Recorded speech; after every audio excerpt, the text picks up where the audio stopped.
liderazgo consciente. Para ello, invitamos al escenario a Bernardo Larraín, presidente de la Sociedad de Fomento Fabril. Del mismo modo, nos acompañará Felipe Cast, senador por la región de la Araucanía del Congreso Nacional de Chile. Y para moderar este conversatorio estará Eric Rey de Castro, presidente de Inversión en Bienes Raíces Fibra. Bueno, acá estamos. Después de escuchar esa carta, siento la obligación de lo que estamos haciendo, pero a la vez me gustaría mostrar al mundo. Mientras que estamos acá, muchos dormidos, pensando en otras cosas, nuestra cabeza se mueve por todos lados. Esto está pasando hoy día en el mundo. La cantidad de personas que están naciendo hoy, cuánto está creciendo la población hoy, qué está sucediendo mientras que estamos aquí sentados. Estos van a ser más competidores o, si lo vemos en positivo, más mercado para nuestros productos o servicios. El Perú es un país de emprendedores, el número 1 en Latinoamérica, el 5º en el mundo, según el Global Entrepreneurship Monitor. Estamos llenos de empresarios, somos en ese sentido un país luchador, pero nos falta algo que lamentablemente todos los que estamos aquí nos vemos envueltos, y que es salir de este ambiente que es mágico, con ideas que todos aprobamos, con gente muy inteligente, muy capaz, bastante más que probablemente muchos de nosotros, pero nos olvidamos, nos dormimos cuando salimos de acá. Entonces tenemos que crear un mecanismo para que recordemos lo que nos dijo ayer Tom Friedman, lo que nos dijo Oscar sobre la integridad, Gonzalo sobre un think tank, ahora Wendy sostenibilidad, Janine sobre aportar. Nuestro objetivo es crear conciencia. Por eso el título, que tiene mucho que ver con un libro que se llama Conscious Capitalism, Capitalismo Consciente, que es la economía de mercado, la empresa privada, el empresario haciendo más que solo lucro. Y todos estos paneles están en esa dirección: sostenibilidad, devolver al planeta, que crezca la gente que trabaja con nosotros. Entonces vamos a discutir los espacios donde los empresarios se mueven. Está Felipe, que es un político, Felipe Cast. Él es un hombre de centro derecha, él ha fundado Evópoli, Evolución Política, y defiende el modelo, pero lo hace de cerca, junto a la gente. Es un emprendedor social en la política. Y Bernardo, que es un hombre de gremios, pero un empresario, toda su vida, su familia está en la empresa, sin embargo, también siente la necesidad de estar cerca a las personas y transmitir sus ideas con el público, con la gente. Entonces, nos preguntamos todos, ¿qué hacemos? ¿Cuál es la solución? ¿Cuál es el camino? Es un think tank, porque todos nos vamos a dormir cuando salgamos de acá, nos vamos a olvidar, nos envuelve lo cotidiano, lo diario, somos como robots, son pocos los que pueden sustraerse de lo cotidiano y pensar más allá. Y por eso la necesidad de un think tank. Chile ya fue al cine, ya vio la película, ya sabe cuál es el final. En vez de que nosotros tengamos que caminar en mirar en lo que tarde esa película, donde estamos recién con nuestro ticket para entrar, los hemos convocado para que nos digan qué experiencias tienen, en qué se equivocaron y cómo los peruanos lo podemos hacer mejor. Al final, yo personalmente he tenido la oportunidad de ir y trabajar con mucha gente en Chile y admiro, es un país pujante, no ha tenido ni tiene la cultura ni los recursos que el Perú, pero han sabido hacer su trabajo. Y por eso quiero hacer un pequeño homenaje al empresario número 1 de Chile este año, el empresario que ha sido reconocido como el más capaz, el triunfador en Chile. ¿Saben quién es? El arequipeño José Said. Entonces los peruanos somos los empresarios números 1 de Chile y ahora vienen ellos a ayudarnos a los empresarios peruanos y refrescarnos qué tenemos que hacer.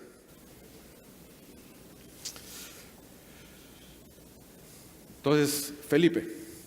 Bien. Bueno, primero muchas gracias, Eric. Gracias, Bernardo. Gracias, IPAE, por la invitación. Una de las preguntas, de los cuestionamientos más grandes que tenemos hoy día en el planeta es por qué países que están tan cerca, sabiendo que tenemos comunicaciones, sabiendo que tenemos la tecnología, ¿por qué hay tanta diferencia entre un país como Suiza o el Congo o incluso Latinoamérica? Y es bien curioso, porque tenemos toda la información, toda la tecnología, está en Internet, la educación, y lo que les quiero transmitir es que la clave, que está bastante estudiado, es que lo que importa son las instituciones. Y lo segundo que les quiero fijar como idea es que esas instituciones no caen del cielo. Las construyen personas de carne y hueso que dedican su vida a defender esas instituciones. Y lo cierto es que la historia de Chile en los últimos 35 años ha sido una constante lucha de muchas personas por defender ideas en forma democrática para que efectivamente podamos dejar que esa libertad fluya. Antiguamente pensábamos que el populismo era una realidad que normalmente ocurría en nuestra región. Y de hecho estos casos son conocidos. El populista se vende de Superman, de Mesías, y les dice que va a solucionar todos los problemas. Dice que voten por él y una vez que está en el poder, cambia las reglas del juego para no irse nunca más. Esa es la historia del populismo y está siempre.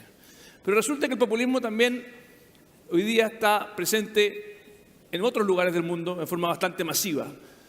Y por lo tanto, si alguno de ustedes empresarios piensa de que no me va a tocar a mí, mi país no le va a tocar, o si van a otro país donde piensen que hay estable y que por lo tanto la política no es relevante, créanme que están siendo muy ingenuos.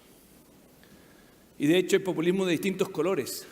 El populista siempre juega con las emociones de los ciudadanos y busca cantarle cantos de sirena.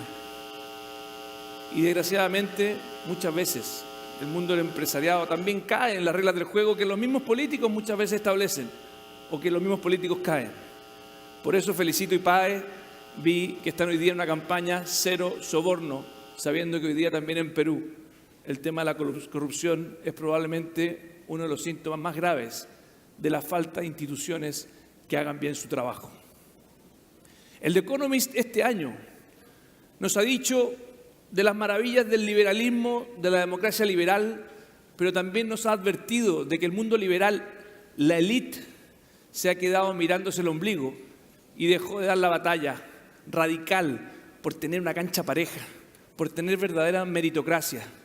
Y desgraciadamente la élite se quedó conforme con esas imperfecciones que también tiene nuestra democracia moderna. Dejamos de soñar, dejamos de hablar de justicia, dejamos de hacernos preguntas profundas para exigirle también al mundo político que haga su parte del trabajo. Que así como hemos logrado que el motor del desarrollo sean los emprendedores, los políticos también tenemos obligaciones de generar una educación justa, una salud justa. Porque muchas veces la izquierda, ¿qué nos dice? No, el problema es que el modelo económico es el responsable de que tengamos mala salud, mala educación. Y resulta que todos sabemos que muchas veces es la política la que por tomar al Estado como un botín de campaña, como una agencia de empleos, termina condenando a la ciudadanía a vivir en una sociedad muy desigual. La pregunta es, ¿qué hacemos frente a este panorama de constante riesgo de populismo? Una alternativa es decir, esto es problema de los políticos. Yo me dedico a emprender, soy filántropo y por lo tanto no es mi problema. Otra alternativa es, en lugar de quedarse en eso, es poder decir, miren, quiero pasar de la empresa a poder enfrentar el desafío y entender de que también un empresario es un agente social, pero no simplemente un paternalista, sino que un actor activo de la sociedad, alguien que es capaz de debatir, defender ideas, estudiar, proponer. En democracia todos, el dirigente sindical, el profesor, el político, el empresario, somos todos parte, somos iguales. Y si alguno esconde la cabeza como un avestruz porque no se atreve a hablar, porque tiene complejo de que le vaya bien, va a ser muy difícil que logremos tener efectivamente una sociedad cohesionada. Y la historia de Chile ustedes la conocen, muy dividida. Chile hasta el día de hoy, desgraciadamente, se puede dividir entre Allende y Pinochet. Pero lo salimos adelante y lo hicimos con personas que dedicaron su vida a construir la reconciliación. Esta es la imagen cuando ganó el no y volvimos a la democracia. Y la verdad que incluso en dictadura tuvimos momentos muy dolorosos y horrores como la violación a los derechos humanos, pero tuvimos momentos también muy positivos, como la construcción de instituciones que duran hasta el día de hoy y economistas que también lucharon para poder traer la libertad a nuestro país. Y hoy día Chile puede mostrar esta imagen del año 2010, 5 presidentes levantando la bandera de nuestro país, celebrando el Bicentenario. Y esto no fue casualidad. Y los dejo un segundo con este video que creo que habla en buena medida y resume esta historia. No sé si tenemos algo de audio.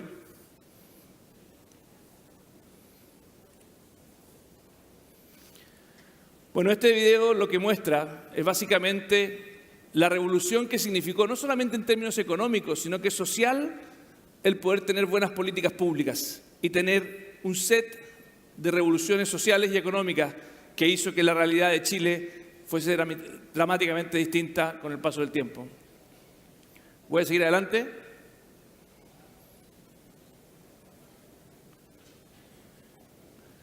¿Cómo se logró? Y como les decía, esto no fue casualidad. No fue que tuvimos suerte en Chile.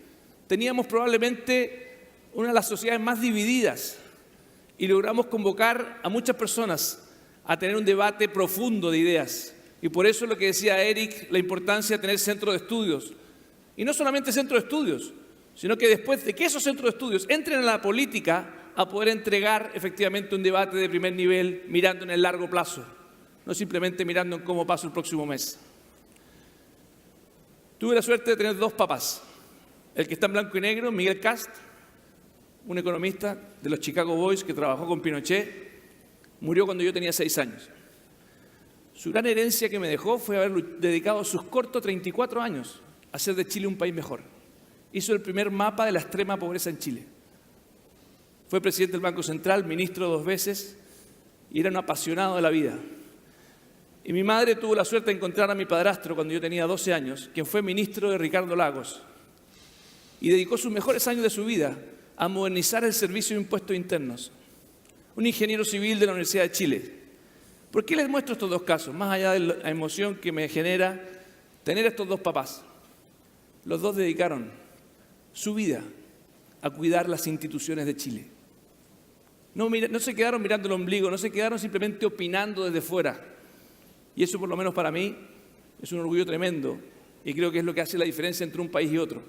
Cuando tenemos héroes anónimos que dedican su vida, no por aparecer en un diario, no para poder hablar en público frente a 800 personas, sino realmente para construir un Chile más justo, con más prosperidad, con más alegría. Y esto está estudiado. Hoy día la verdad que no es un misterio, se ha estudiado por muchos años. Me tocó hacer un doctorado en la Universidad de Harvard con estas personas y la verdad que sabemos que las instituciones son lo que importan. Pero no cualquier institución, no basta con el consenso de Washington.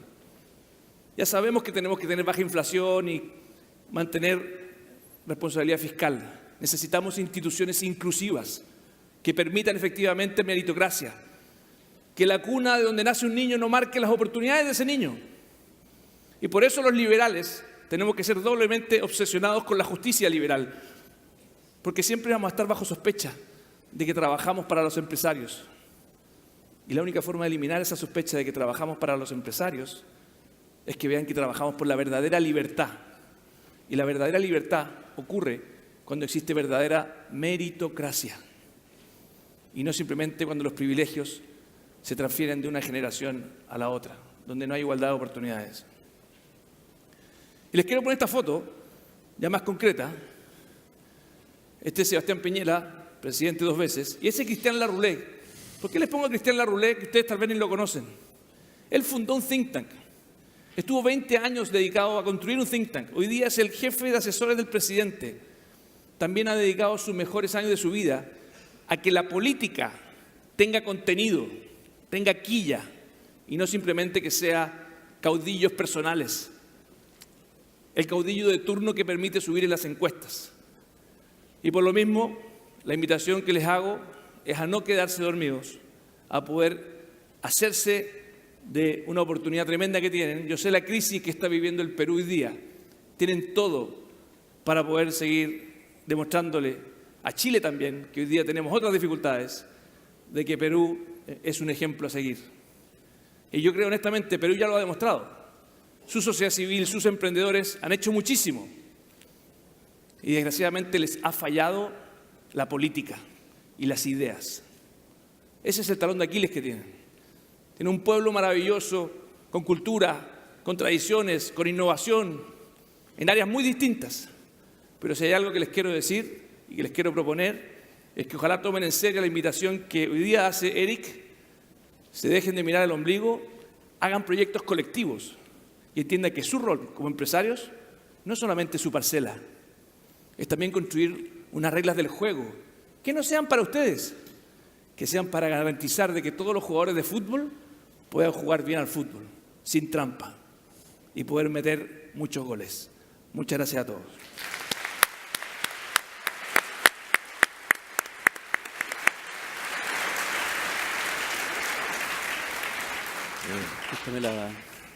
Perdón. ¿Pasamos? Bueno, muy buenos días a todos y a todas. Muchas gracias por la invitación, a IPAE, a CADE, por tener el honor de participar en este gran encuentro empresarial. Especialmente gracias a Gonzalo, Eric y a Fernando Zavala, con quien nos juntamos en Santiago hace algunas semanas a conversar sobre los desafíos de nuestros respectivos países. Y cuando les muestro aquí, para que miren ustedes en el fondo quiénes somos en Sofopo, que siempre es bueno presentarse antes de comenzar una presentación, quiero decir que creo que es muy importante generar muchas instancias de convergencia entre Perú y Chile. Piensen ustedes que esta semana estuvo el presidente Vizcarra con el presidente Piñera en un gabinete binacional.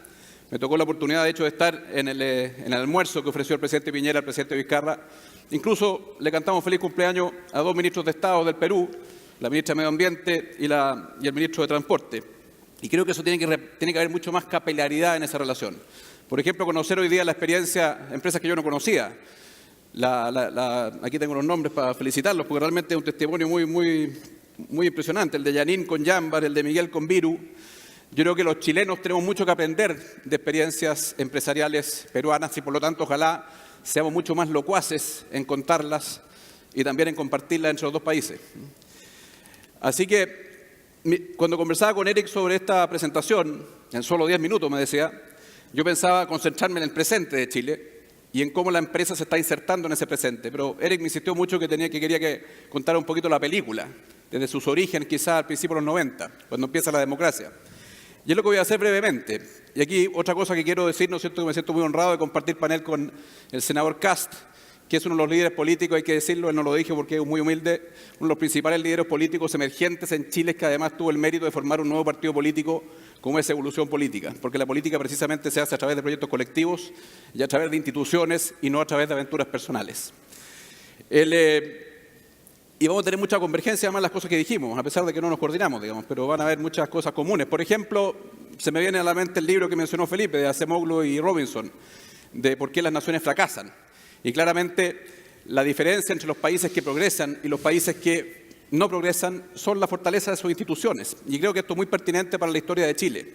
Básicamente hay 4 dimensiones fundamentales en el progreso de un país, creo yo. Primero, las ideas, que en Chile las institucionalizamos a través de centros de estudio, de think tanks. Segundo, la política, que se institucionalizó a través de partidos fuertes. Tercero, la sociedad civil, que se institucionalizó a través de ONGs, fundaciones, etc.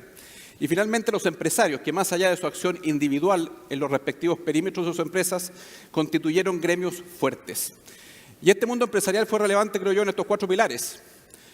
Creó centros de estudios liberales a principios de los 90, aportó a la política para que se fortalecieran los partidos que abrazaban las ideas de la libertad y del libre mercado. También aportó a fundaciones, ONG de la sociedad civil. Y finalmente los mismos gremios fueron bien relevantes en esos 20 años de gobierno de la coalición de centro-izquierda, la Concertación, que fue un actor muy relevante en este éxito. Aportó mucho a hacer las reformas que Chile requería para básicamente legitimar socialmente lo que se había diseñado como pilares de un modelo en el gobierno militar. Y por eso hay que reconocer en el fondo la importancia de ambos sectores políticos, los que lideraron por esos 20 años y los que fueron oposición, tanto sus partidos como sus centros de estudio.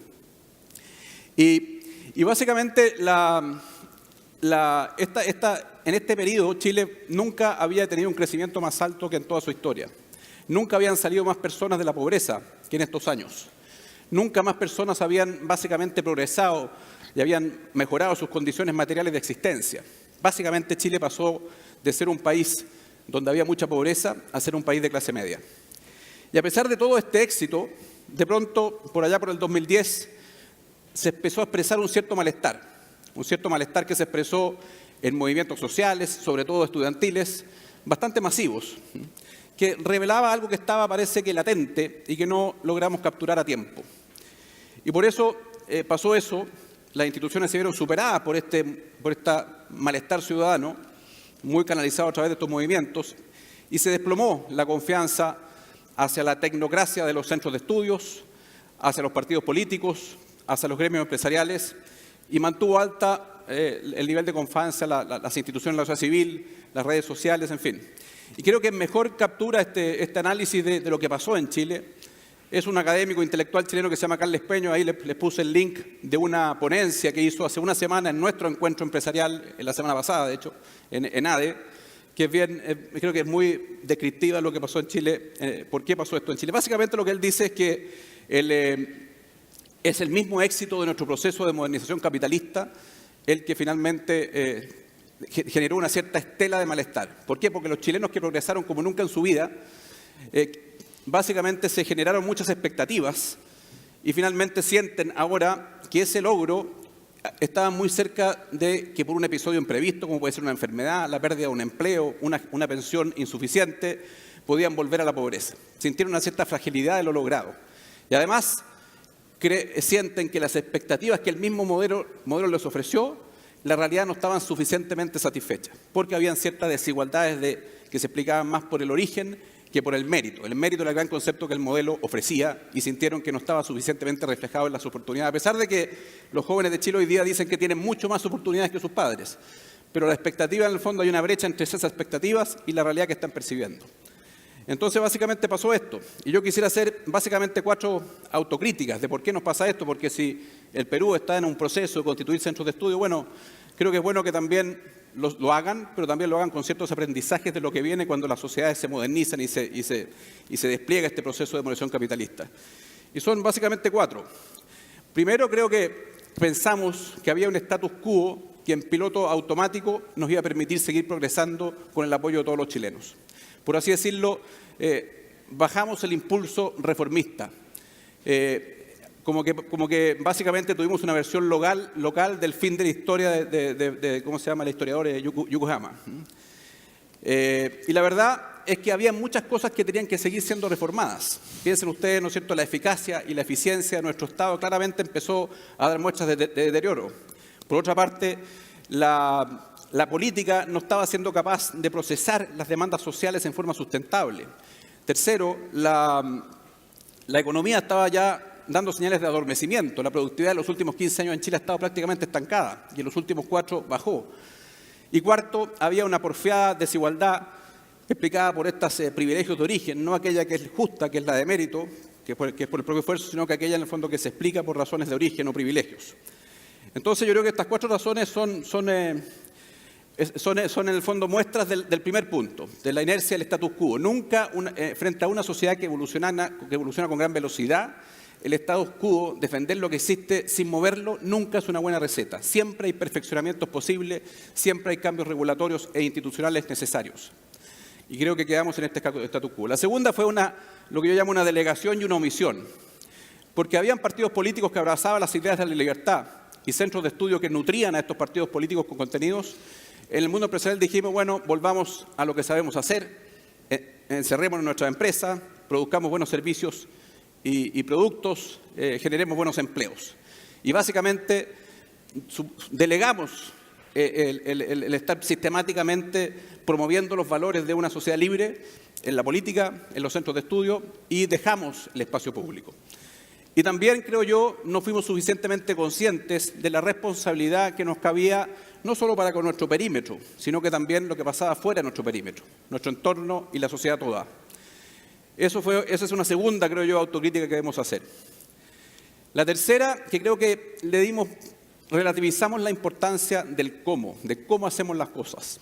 Me refiero aquí a la transparencia. Si es que estamos colaborando a formar partidos políticos, si estamos colaborando con formar centros de estudio, creemos que debíamos haber sido mucho más estrictos en la separación estricta, en la regulación de conflictos de interés, en la transparencia, en hacer todo esto de cara al país con total transparencia y no en los pasillos de la influencia informal. Y eso es muy relevante. El cómo creo que lo descuidamos. Y finalmente se produce en ciertos sectores empresariales chilenos una cierta confianza de que porque hay un sector político que supuestamente representa bien las ideas de la libertad, cuando este es gobierno hay que descansar y estamos todos tranquilos porque el gobierno va a ser, ¿no es cierto?, el gran conductor de este proceso. Y cuando el otro sector político, que es igualmente importante, es gobierno, nos atrincheramos y empezamos a criticar. Yo creo que esa lógica de identificarse políticamente desde el mundo empresarial es profundamente errónea. Y creo que el empresariado tiene que estar activo en el debate público, cualquiera sea el gobierno que esté asumiendo el poder. Así que estas son las 4 cosas, ya casi no me queda tiempo, pero voy a ir muy rápido al presente y a un diagnóstico positivo que tenemos, optimista, de este Chile, que básicamente parte por eso por un diagnóstico que lo he llamado el vaso medio lleno. Segundo, nuestro rol en promover políticas públicas. Y tercero, en cómo estamos haciendo este rol. El último lo voy a dejar en el fondo quizás para el debate posterior porque no voy a alcanzar a cubrirlo. Pero básicamente este giro del diagnóstico. Nosotros creemos que esta falta de confianza que han expresado los chilenos a partir del 2010 no es sino un saludable escepticismo hacia instituciones que son percibidas como herméticas a ratos, poderosas y distantes, entre ellas las empresas, y respecto de las cuales los ciudadanos chilenos tienen muchas expectativas.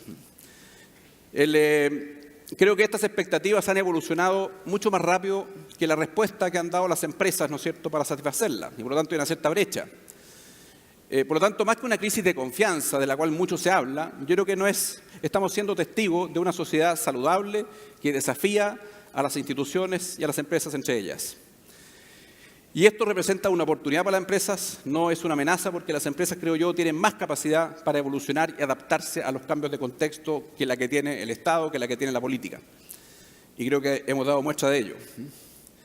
En definitiva, el desafío que este nuevo contexto nos impone es volver a ser eslabones de una cadena que es fundamental para el progreso de los países. Esa cadena que formamos empresa, política, gobierno, sociedad civil, academia, centros de estudio. Y tenemos que volver a reconstituirlo de una forma distinta, asumiendo cada uno su rol sin delegar nuestro rol en otros, centros de estudio o partidos políticos. Y entonces, ¿qué estamos haciendo para lograr esto? Primero, tenemos un rol en promover sistemáticamente buenas políticas públicas para Chile. Eso lo hacemos los gremios. Y básicamente, este rol lo ejercemos en 2 carriles que son paralelos, distintos y que no pueden básicamente reemplazarse uno por el otro. El primero es el carril la mirada de largo plazo, que es básicamente poner en el debate público cuáles creemos son los dibujos regulatorios e institucionales apropiados para la economía y la sociedad del siglo XXI, sin ninguna inhibición, sin ningún complejo. Y este rol no hay que suponer que lo hacen otros, lo tiene que estar haciendo el mundo empresarial en forma directa con la opinión pública. Aquí la contraparte es la opinión pública, no es el gobierno, no es la política. Es simplemente estar sistemáticamente en medios de comunicación, en redes sociales, explicando por qué estas propuestas son buenas no solamente para la empresa, sino que para el país en general. Ese es el primer rol. Y por eso hemos puesto en el debate público, hemos pasado de un gremio reactivo que opina sobre lo que ingresa el Poder Ejecutivo al Parlamento a un gremio propositivo que hace planteamientos públicos a través de documentos como este que publicamos, que se llama Modernización del Estado, regulaciones e instituciones para subir el umbral de nuestro crecimiento potencial. Lo mismo hacen por lo demás todos los gremios en el mundo. Estuvo en Inglaterra con la Confederación de las British Industries, de los industriales británicos, y ellos ponen documentos como este todos los meses, digamos, y no tienen ningún complejo en presentar los temas, y probablemente la política no acoge sus planteamientos en el corto plazo, pero en el largo plazo sistemáticamente van logrando convencer a la ciudadanía, y es la misma ciudadanía la que demanda los planteamientos que hace el mundo empresarial. Y por eso me alegro de lo que está haciendo Fernando Zavala, liderando el Consejo Privado de la Competitividad, que entiendo que el viernes va a ser un planteamiento. Hay que hacer planteamientos de largo plazo, aunque las viabilidades políticas hoy día no estén. Alguien tiene que estar sistemáticamente teniendo esa mirada larga. La política, por definición, tiene una mirada corta, porque tiene que estar eligiéndose cada 4 años. Y por lo tanto, eso es... Y el segundo rol es la cosa más contingente, es la colaboración con el gobierno para construir políticas públicas y leyes, en fin, que eso Y en estos dos roles creo que tenemos que entender esto. Los gremios empresariales tratando de cambiar el límite de lo posible y la política básicamente es el arte de lo posible, es el arte de construir acuerdos, lo cual requiere en el fondo gradualidad, pero no hay que confundir estos dos roles. Así que, bueno, voy a dejar en la segunda parte para el panel, pero realmente creo que es importante que asumamos este rol, que lo asuman los empresarios peruanos, los empresarios chilenos, que lo asumamos en conjunto. Hemos conversado mucho con mis colegas que están en la Alianza del Pacífico, en Perú, de hacer un desafío conjunto Chile-Perú, porque creo que son los dos países que podemos liderar este esfuerzo donde el empresariado asume un rol activo en el debate público. Muchas gracias.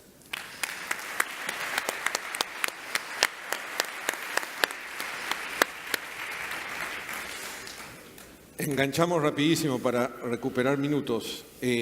Primero con Felipe. Siempre y en las conversaciones ha resaltado la importancia de los think tanks como centros de pensamiento con visión de largo plazo que van más allá del momento, de la coyuntura. En el Perú tenemos muchos partidos, lamentablemente, que se generan alrededor de una persona sin una reflexión, sin una orientación clara de política y acaban en que cuando esa persona desaparece o ya no está vigente, se desarman, ¿no? Entonces, ¿tú crees que el centro de pensamiento tiene que acompañar al partido político, que la reflexión tiene que ir con la acción? Bueno, Eric, yo creo que primero el think tank es una pieza de la arquitectura completa. Está la sociedad civil, están los gremios, están los empresarios, y el think tank es el lugar donde tienes que asegurarte que hay un sueño, país, ideas serias de largo plazo, que defiendan la buena doctrina, porque el político siempre va a estar tentado a tomar el atajo, a mirar las encuestas, a salirse del camino. Y por eso el think tank no puede ser solamente un ejercicio académico de opinología, tiene que ser un lugar que influya a los partidos políticos. Por eso, y no lo pude comentar, pero nosotros en el año 2010, cuando empezó a generarse este descontento en Chile, formamos un think tank que se llama Horizontal y que ha sido el lugar de doctrina de nuestro partido político que se llama Evópoli, Evolución Política, y claramente creo que a las nuevas generaciones les estamos mostrando un segundo piso de la casa. Chile en su minuto, el primer piso era ordenarnos como país, crecer, reducir la pobreza, inversión, pero hoy día Chile dice, bueno, ¿cuál es el segundo? ¿Cuál es la siguiente cumbre que vamos a subir? Y ahí está el sueño de igualdad en los niños, que ha sido lo que yo ocupé también en mi campaña presidencial el año pasado y que afortunadamente el presidente Piñera lo tomó como un eje central del gobierno.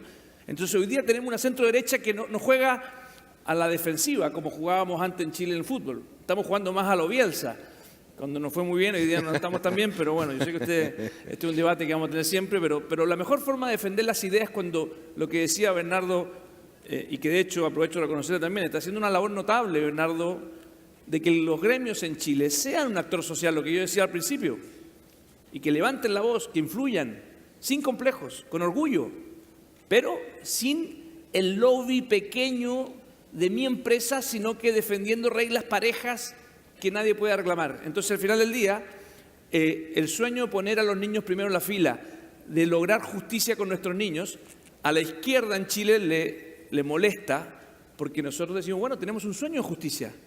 El peor error que podemos hacer es que nos vean como un grupo que está defendiendo privilegios, que ya no sueña, que ya no tiene en el fondo cumbres que luchar y que subir. La política es el lugar para hacer cambios, el reformismo. Esa es la crítica que hace el The Economist a la élite liberal del mundo hoy día, es que nos quedamos dormidos porque pensamos que ya estábamos listos. Va a venir después una reflexión de este tema de despertar, porque estamos dormidos efectivamente, y ahí conversábamos sobre cómo defender el modelo liberal, el capitalismo consciente, no ese capitalismo salvaje. Y ahí tú me hablabas de los soldados del modelo liberal, ¿no? De cómo hay que acercarse a los estudiantes, a las universidades, convocar a estos jóvenes, sumar fuerzas, porque tenemos un tema con la izquierda que entra, en el caso de Perú, mucho por la educación, ahora lo estamos viendo también en la justicia. Y aquí hago una reflexión también que escuché a Julio Velarde, que es nuestro presidente del Banco Central. No hay país que haya crecido realmente sin haber escuchado a las empresas privadas. Hay falta de partidos políticos y por ende de planes y saber qué van a hacer cuando sean gobierno. Nosotros que defendemos el modelo liberal, el modelo de la empresa privada, el modelo de los derechos, ¿qué piensas tú de esa Bueno, idea. te insisto, yo creo que aquí lo relevante es pasar de una política transaccional, donde uno compra favores políticos, donde uno está simplemente mirándose el ombligo, a proyectos políticos más largos. Nosotros cuando fundamos este think tank y después el partido, dijimos, vamos a construir un proyecto a 20 años. Es como quien ahí escuchaba a distintos emprendedores que han contado sus historias y, como muy bien decía Bernardo, de forma transparente. Nosotros solo aceptamos en este sentido en el partido donaciones de personas, 0 empresas, y están transparentes. Y a mí me pueden decir, eres amigo de Bernardo, por supuesto, y nos aporta, nos puede ayudar quien sea, pero está transparente. Nosotros cada votación que hacemos en el Congreso la justificamos. Defendemos nuestras ideas, somos predecibles, porque eso es lo más, al final del día, lo que la gente le indigna es cuando tú al final no estás trabajando para ellos. La política es el lugar de te depositan la confianza. Y miren lo relevante, que ojalá alguno de ustedes se tome en serio esto. Si ustedes miran esta historia de Chile, no solamente es la derecha la que siempre hace lo correcto, mentira. También hay una derecha, desgraciadamente, que hace lo incorrecto, que es una derecha a veces muy conservadora, que no cree en el verdadero debate competitivo. Y hay una izquierda que también es muy razonable, la izquierda de Ricardo Lagos, que fue presidente de Chile 6 años. Es una izquierda liberal, la Concertación, que fueron 20 años de una izquierda liberal, fueron uno de los mejores años de Chile.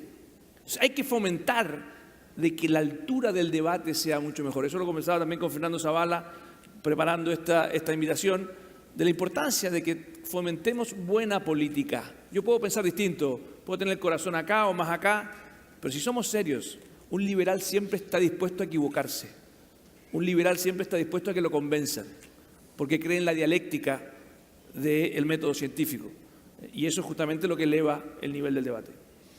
Ok, ahora para Bernardo, de las conversaciones que hemos tenido, entender que el bien común está sobre el bien de la empresa, ¿no?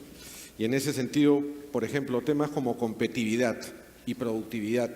Tú me hablabas de despolitizarla y a la vez cómo legitimizar mediante debates, seminarios, estos intereses de largo plazo que debe tener un país para que crezca su empresariado, ¿no? Y por ende el bienestar de la población. Mira, yo creo que el desafío es reconociendo los intereses que tiene el mundo empresarial. Yo creo que muchas veces tratamos de presumir que somos portadores del interés general y que no estamos velando por nuestros intereses particulares. Eso es poco verosímil. Todos los actores sociales que tienen éxito en el debate público y que son eficaces se paran desde sus intereses. Y por lo tanto el desafío es explicar cómo estos intereses, cuáles son los intereses de la empresa. Que haya un ecosistema regulatorio, institucional, que permita que la iniciativa privada se despliegue y que cubra nuevos perímetros, digamos. Ese es el interés, en el fondo general, de la empresa. Hay muchos intereses sectoriales que, como dice Felipe, creo que no es rol de los gremios, al menos de los como Confiepo, Sofofa, que son gremios transversales. Habrá gremios sectoriales que velan por esas cosas, legítimos intereses sectoriales. Pero hay un interés de la empresa, que es extender el perímetro de la acción de la iniciativa privada. Y por lo tanto eso hay que reconocerlo y por eso nos interesa que el mundo crezca, que el país crezca, porque solo creciendo le da espacio para que nuevos entrantes en el fondo desafíen a los incumbentes, en fin, y se genere este proceso virtuoso de competencia, de productividad, etcétera, etcétera. Entonces, primero reconocer los intereses y segundo explicar cómo estos están alineados con el interés general. Cuando planteamos, por ejemplo, y lo hacen todos los países del mundo, hoy día está activo el debate tributario. Y nosotros hemos planteado que es importante que la carga tributaria sea más competitiva para las empresas. En Chile, por lo menos en Chile, estamos con niveles de tasa muy alta y el 100% de los países de la OCDE han bajado en los últimos 10 años la tasa de impuestos a las empresas. Y en esos países la ciudadanía apoya esto porque comprende que eso reactiva la inversión. En cambio, como en Chile nunca hemos dado la pelea de explicar por qué esto no es un capricho empresarial, sino que una cosa virtuosa para la inversión y el crecimiento, bueno, finalmente la gente reprocha esa idea, pero tenemos que estar sistemáticamente en el fondo validándola. Entonces se reconocen los intereses y básicamente se explica cómo estos están alineados con el interés general. Y básicamente el gran cambio que queremos hacer es que este mundo empresarial esté activo directamente en el debate público, que no delegue. Yo creo que es importante que el mundo empresarial capitalice centros de estudio, pero manteniendo un Chinese Wall. Los aportantes por acá, el centro de estudio por allá.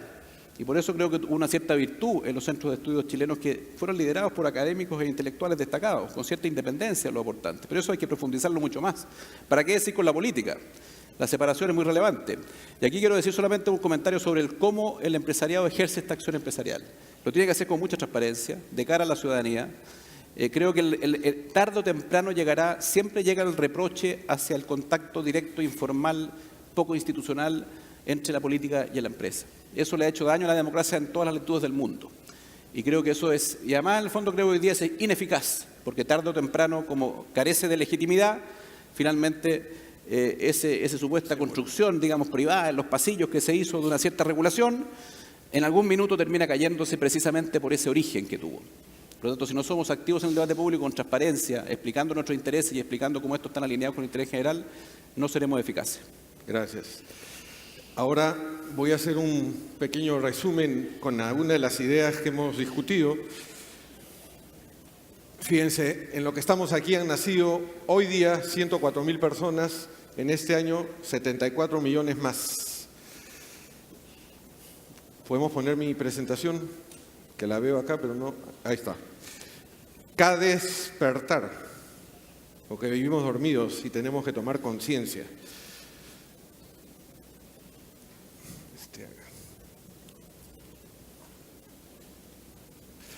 Esa es una foto mía hace unos años, ahora me he pintado de blanco el pelo, pero a lo que llamo es a la inmediatez, al corto plazo. Esta discusión que hemos tenido, que por distintos motivos en el Perú respondemos de forma inmediata y no nos damos el tiempo de pensar y de tomar decisiones adecuadas en el largo plazo. Estamos para solucionar los problemas inmediatos y para tener éxito, si bien necesitamos apuro, necesitamos paciencia. Aquí paso a esta segunda lámina, donde recojo mucho de lo que hubo ayer. Se habló de todos los avances que está teniendo el mundo, robótica, tecnología automatizada, inteligencia artificial, lo que habló Tom ayer. Aplicaciones, cambios tecnológicos. No sabemos cuál va a ganar, no sabemos por dónde ir. Nos gana lo cotidiano de nuevo. Salimos de aquí, de este momento mágico, y nos envuelve el quehacer del día. ¿Quién nos ayuda a entender por dónde ir? Necesitamos pensar. Postergar la gratificación, como ayer mencionó también Tomás, no sé si vio mi presentación, pero lo dijo. Postergar la gratificación, que es algo bien difícil, porque vivimos de forma inmediata. El sistema nos premia hoy día porque hoy tenemos el auto, porque hoy tenemos la casa, porque hoy tenemos el mejor reloj, porque hoy tenemos la marca, y es difícil tener conciencia de decir, voy a postergar eso para hoy educarme más, para hoy pensar más, y después tendré la gratificación. Vienen cambios profundos. Hemos hablado también algo de Singularity University. El otro día, escuchando a Min Tufani, que es el CFO, hablaba de que hemos cambiado del IQ. Cuando era chiquito yo hablábamos del IQ. Después habló mucho del EQ, del Emotional. Pero ahora estamos hablando del Adaptive, que también lo mencionó ayer Tom. Los que van a ganar son los que se adapten, los que piensen fuera de la caja, los que tengan capacidad de reflexionar. Y en este momento, inclusive hay muchos que ya están pensando en otra cosa, que su cabeza no está acá, o que están viendo el celular, o que están leyendo algo. Porque eso es lo que nos sucede, nos dormimos. Por eso le puse el título de Cada despertar. Porque bueno, si así somos, reconozcamos que necesitamos un mecanismo, un vehículo, una forma que nos despierte. Porque nos dormimos.